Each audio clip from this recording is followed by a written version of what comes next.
مسجد ہے جو روئے زمین پر پیدا کی گئی. اچھا، مسجد اقصیٰ کے بارے کی فضیلت کو اللہ تعالیٰ نے بیان کیا ہے. اچھا، یہ مسجد اقصیٰ کے لیے ساری دنیا کیوں تڑپ رہی ہے، آپ کو پتہ ہے؟ اس کی وجہ یہ ہے، ایک تو یہ ہے کہ نبی اکرم صلی اللہ تعالیٰ علیہ وسلم نے مسجد اقصیٰ کی محبت کو صحابہ کے دلوں میں ڈالا.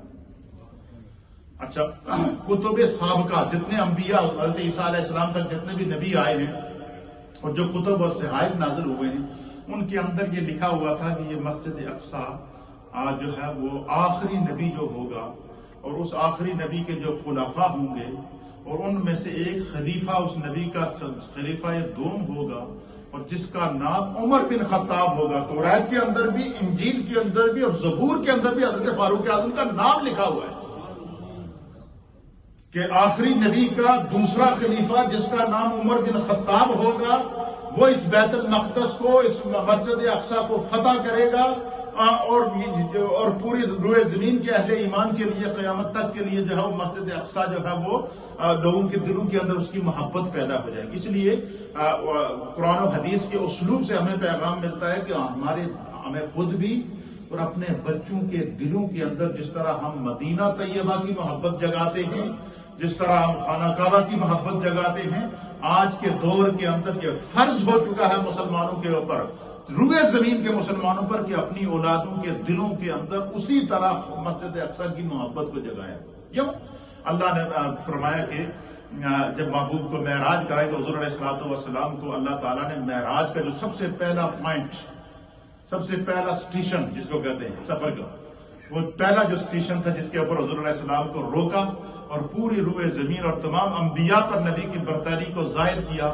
اللہ تعالیٰ نے جس مقام کا انتخاب کیا، قرآن کریم اس کا نام مسجد اقصیٰ بیان کرتا ہے. 15واں پارہ ہے، اللہ فرماتا ہے سبحان الذی اسری بعبدہ لیلا من المسجد الحرام الی المسجد الاقصیٰ، کہ پاک ہے وہ ذات کہ جس نے سیر کرائی اپنے بندہ خاص کو، اپنے عبد مکرم کو مسجد حرام سے مسجد اقصیٰ تک.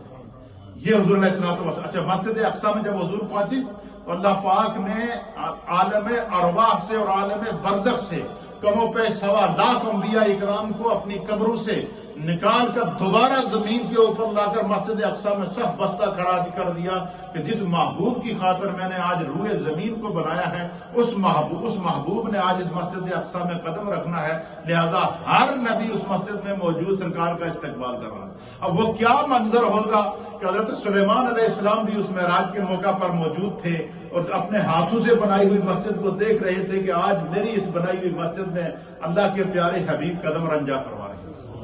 حضور علیہ السلام نے مسجد اقصیٰ میں امامت کرائی.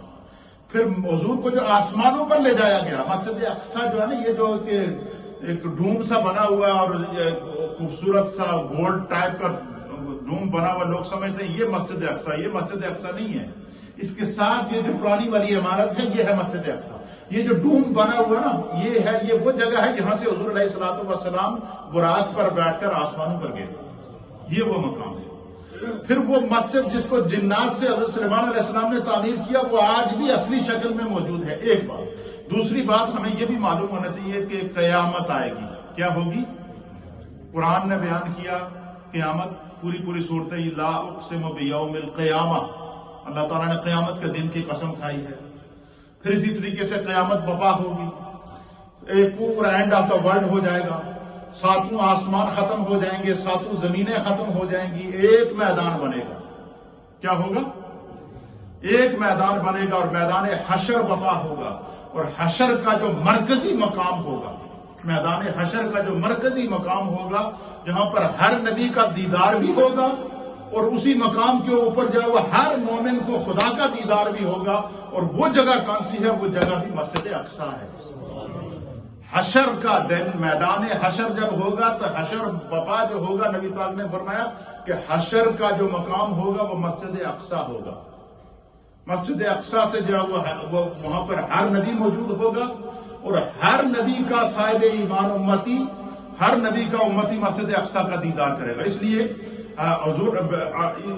لیے جو ہے وہ ضروری تصور کی ہے کہ یہ جو پھر فاروق اعظم کے دور کے اندر مسجد اقصیٰ کو فتح کر دیا گیا، لیکن چونکہ یہود کو اور اسی طریقے سے دنیا کے مختلف مذاہب کے جو لوگ ہیں، ان کو اس بات کا یہ معلوم ہے، ان کی کتابوں کے اندر بھی لکھا ہوا ہے، قرآن میں بھی ہے، اور نبی پاک نے اس کو کھول کر بیان کر دیا کہ مسجد اقصی ہی مسلمانوں کا میدان حشر میں مرکز ہوگا، اور جو میرے آقا علیہ الصلوۃ والسلام کا مقام محمود لگے گا، اور حضور علیہ الصلوۃ والسلام روئے زمین کے ہر ایمان والے کی شفاعت کریں گے، اس کے لیے بھی مسجد اقصی کا ہی مقام ہوگا، اور وہاں پر سب نبی اور انبیاء موجود ہوں گے۔ اس لیے ضرورت اس امر کی ہے کہ جس طرح ہم اپنے بچوں کو خانہ کعبہ کی عظمت بتاتے ہیں، اپنے بچوں کو مسجد نبوی کی عظمت بتاتے ہیں، اسی طریقے سے ہم اپنے بچوں کو مسجد اقصی کی عظمت کو سکھائیں۔